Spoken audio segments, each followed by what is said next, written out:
J'ai plus de 200 heures de jeu sur Don't Starve et pourtant c'est un jeu que je ne connais pas assez. Don't Starve, c'est un jeu difficile où on ne cesse d'apprendre tous les jours à force de jouer et de mourir. Et quand j'y jouais avec des potes, on jouait chill, on essayait de survivre une année complète avec le personnage qu'on préférait. Sauf qu'en me penchant un petit peu plus sur le jeu, j'ai remarqué que je connaissais vraiment rien. Je devais connaître que la surface, à peu près 10% du jeu. Alors je me suis fixé pour objectif d'en connaître un peu plus sur le jeu, notamment tuer certains boss que j'avais jamais vus. Et pour ça, j'ai pris un personnage que j'avais jamais joué, ici Winona. Alors j'ai commencé une survie en ne touchant absolument rien aux paramètres pour que toute la génération soit faite de manière classique. Et voilà ce qui est arrivé pendant ma survie.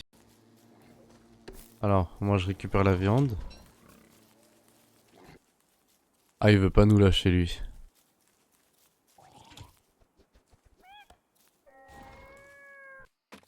Hop, c'est un gant, je vais aussi pouvoir l'échanger. J'entends un truc qui dort, lui là. Non, il dort pas. Oh, ça par contre je prends. Hop, j'ai posé ça. Alors. Ok, on a pas mal de trucs cool là.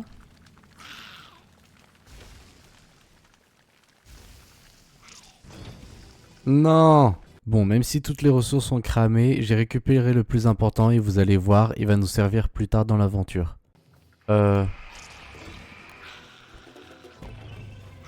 Ah putain! Rien ne se passe comme prévu là, lâche-moi, fils de pute. Moi j'aimerais bien trouver les bisons, les buffalos. Il ne le sait pas encore, mais il va mettre longtemps avant de les trouver. Alors en attendant, je me suis mis à la quête du roi des cochons. Pas lui give. On va lui donner ça, tiens. J'avais pas d'autres trucs là. Ah, par contre c'est un peu chiant.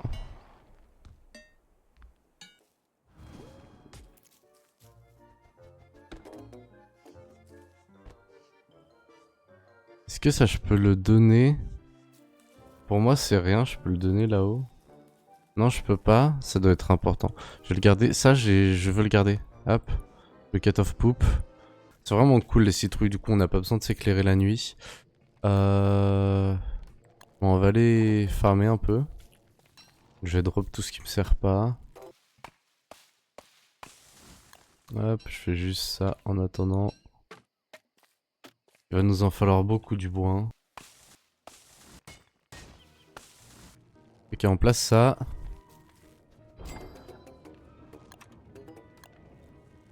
Est-ce que il nous en faut ça? Et on en a pas assez. Et ça non plus, on va pas en avoir assez du bois. Je pense que si je coupe ce bois, ça va rajouter 3. Il va nous en manquer un. Mais si je fais une pelle, du coup, je pourrais ramasser le tronc. De toute façon, elle est là. Hop. Hop. 3 et 4. Ok. On a presque ce qu'il faut. Il va nous manquer une pile. Il va nous manquer... Ok, si je prends ça, il nous en manque juste un. Et on peut prototyper, ok. Hop, je vais le placer à la place en fait. Tac. Ok, on est bon.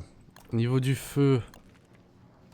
Il va encore nous manquer des pierres, hein, c'est une dinguerie. On va essayer d'explorer un peu vers le nord, on l'a pas beaucoup fait. Dans Don't Starve, il y a deux types de génération de ressources. La plus courante spawn avec des arbres pour le bois, des touffes d'herbe pour l'herbe et des arbustes pour les bâtons. Mais dans certains cas, et c'est le cas dans cette partie, les arbustes n'existent pas, ou du moins pas en surface. Étant donné que j'ai laissé les paramètres de génération par défaut, forcément ma survie ne spawn pas avec ces ressources. À la place de l'arbuste pour les bâtons, j'ai des arbres sans feuilles sur lesquels je peux récupérer les bâtons. Mais à ce moment-là, je cherchais surtout à pouvoir les replanter proche de ma base. Heureusement, j'avais un viewer qui me regardait en live et qui m'a tout expliqué. C'est donc après 200 heures de jeu que je me rends compte que dans cette situation, ces arbres sont mes uniques sources de bâtons que j'ai pour ma partie. Après, honnêtement, je voulais un peu la version standard de Don't Starve, donc j'ai rien touché dans la génération. J'ai laissé faire les choses.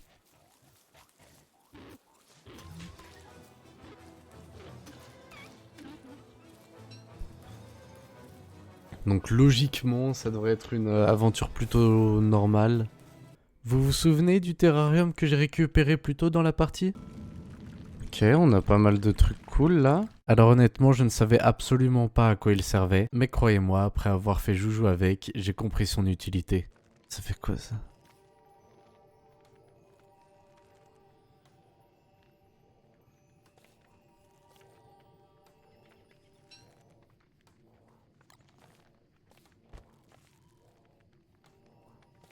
Bah, je vais laisser comme ça. Je pose le feu, comme ça il est placé, et après, je me taille en torche. Oh. Non? Je peux pas le stopper? Qu'est-ce que ça va faire? Mais what the... Mais non. Attends, il détruit pas ma base au moins. Ok, je vais décéder, mais c'est pas grave. Putain, c'est le boss de Terraria. Ok, je pensais pas. Bah... En fait, je connais pas du tout ses patterns, c'est la première fois que je le vois. Il fonce, est-ce que j'ai le temps de l'attaquer là?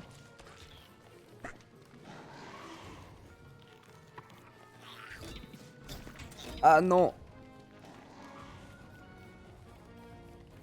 Ouais, comme ça au moins je saurai pour la prochaine fois. Allez, on le tue. Ouf. Vite, comment je reprends des vies.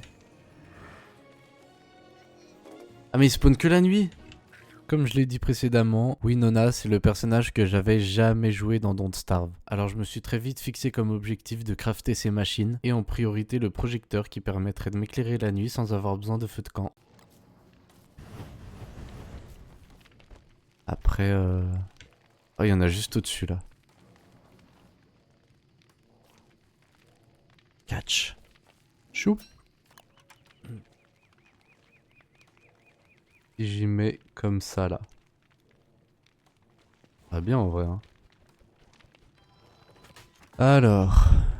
Et je me suis très vite rendu compte qu'une machine sans générateur ne pouvait pas fonctionner. Heureusement pour moi, j'avais déjà toutes les ressources nécessaires pour en crafter un.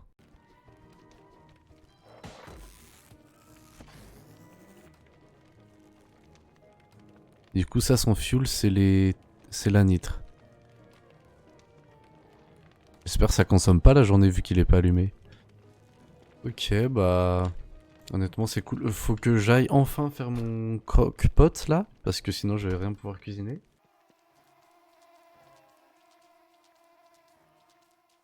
Bah... Pour l'instant ça m'intéresse pas trop. Ces trucs là. Pour ceux qui ne connaissent pas Don't Starve, il faut savoir qu'il y a 3 jauges liées à votre personnage. Et là, celle qui est presque vide, c'est ma jauge de faim. Le jeu s'appelle Don't Starve, soit ne meurs pas de faim en français, et voici comment je suis mort pour la première fois sur mon monde. Vu que je suis pas non plus très fort, je me suis dit bah... Hop. Ouais, je sais, c'était une mort un peu stupide, mais je suis sûr qu'on peut faire mieux. D'ailleurs, je crois qu'en mode chill comme ça, elle se répare la pierre. Ah non. Par contre, ça fait de l'ombre.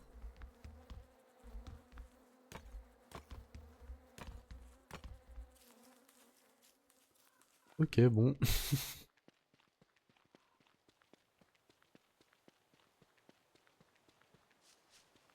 Par contre, ça c'est chiant. Vraiment, j'ai pas réfléchi là. Non. Il va me tuer. Ah oui, c'est vrai qu'elle a ça. C'est vrai qu'elle survit au premier hit. Euh... Est-ce que j'ai le temps d'aller jusqu'au pumpkin et qu'elle soit allumée? Je suis pas sûr, hein. Avant le prochain hit. Non, bah je suis mort. Ouais, il y a de la lumière. Ouais, j'ai vraiment pas réfléchi. Oh non, j'étais à 1 mètre du spotlight, mais c'est une blague. Bon là par contre, je peux respawn logiquement, le spotlight il m'éclaire.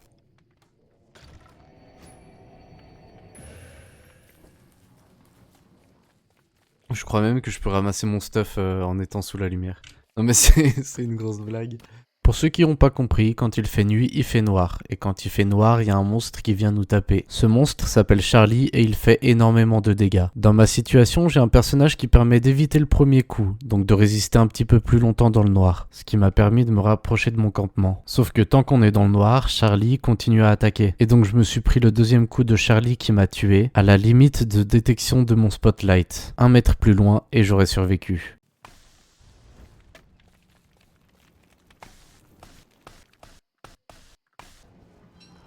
Et pareil, quand j'y jouais il y a longtemps là, il n'y avait pas ce système d'arbre de compétences. Du coup, je découvre un peu. J'ai même découvert en lançant la partie que c'était pas avec tous les persos. Bon, faudrait que j'aie des baies maintenant. Bon. Où est-ce qu'ils peuvent être ces buffalos? Ça continue après le roi. Je vais tenter d'y aller. Et j'apporterai des trucs à lui échanger. Oh, c'est la pleine lune. Oui, il faut que j'aille. Don't Starve, tout comme dans la vraie vie, possède un cycle de lune. La plupart des types de lunes ne sont pas très importantes. Mais cette nuit-là, il va y avoir la pleine lune. Quand c'est la pleine lune, le jeu change en tout point. Ça affecte directement certaines créatures, mais nous ce qui nous intéresse, c'est que ça en fait apparaître une. Le Glommer. Il est pas très utile, mais il est mignon. Et puis il fait caca de la guimauve rose. Donc j'ai envie d'aller le chercher. Après ça, j'ai enfin trouvé les buffles que je cherchais depuis le début. Mi-buffle. Oui, il y en a un, 2.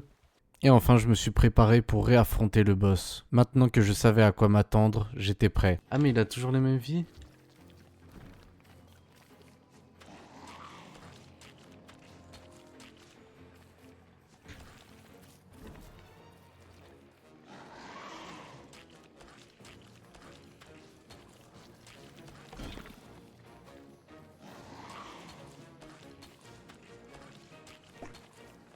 Ok, il y en a 2 maintenant.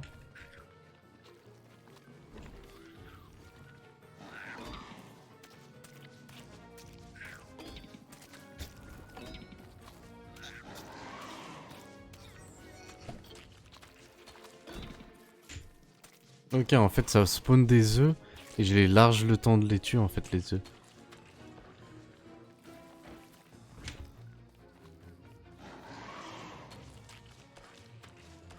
Il a 2 phases par contre. Il va rentrer dans sa deuxième phase bientôt.